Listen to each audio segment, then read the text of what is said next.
Voilà, Marine Le Pen, qui a donc suspendu, comme les autres partis d'ailleurs, la campagne du Front National pour les régionales. Je vous rappelle que les élections ont lieu dans 3 semaines maintenant. Mes chers compatriotes, nous vivons l'horreur. Nous vivons une tragédie nationale. Hier soir, la capitale de la France a subi des attaques d'une barbarie inouïe qui montre une nouvelle escalade dans la violence du terrorisme islamiste. Pour la 6e fois en 2015, il a frappé notre pays. La France pleure ses morts, et je pleure avec elle. Je pense aussi aux nombreux blessés, certains dans un état critique. Je veux faire part aux familles éprouvées et meurtries de ma plus vive compassion et de ma solidarité.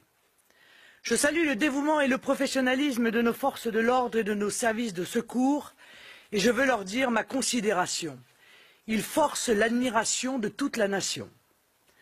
La France et les Français ne sont plus en sécurité.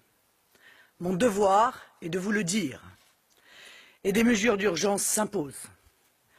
La France doit enfin déterminer quels sont ses alliés et quels sont ses ennemis. Ses ennemis, ce sont ces pays qui entretiennent des relations bienveillantes avec l'islamisme radical. Ce sont aussi ces pays qui ont une attitude ambiguë avec les entreprises terroristes. Tous ceux qui les combattent sont des alliés de la France et doivent être traités comme tels.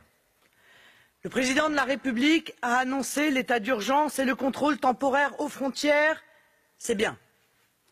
Mais quoi qu'en dise l'Union européenne, il est indispensable que la France retrouve la maîtrise de ses frontières nationales définitivement.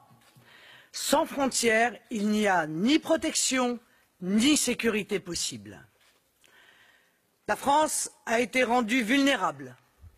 Elle doit se réarmer, car depuis trop longtemps, elle subit un effondrement programmé de ses capacités de protection et de défense face à des menaces pourtant prévisibles et croissantes.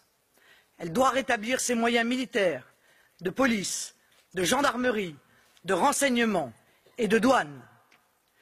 L'État doit pouvoir à nouveau assurer sa mission essentielle de protection des Français. Enfin, le fondamentalisme islamiste doit être anéanti.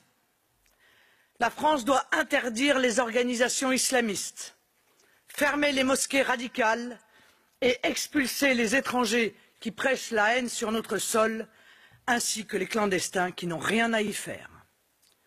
Quant aux binationaux participants de ces mouvances islamistes, ils doivent être déchus de leur nationalité et interdits de territoire.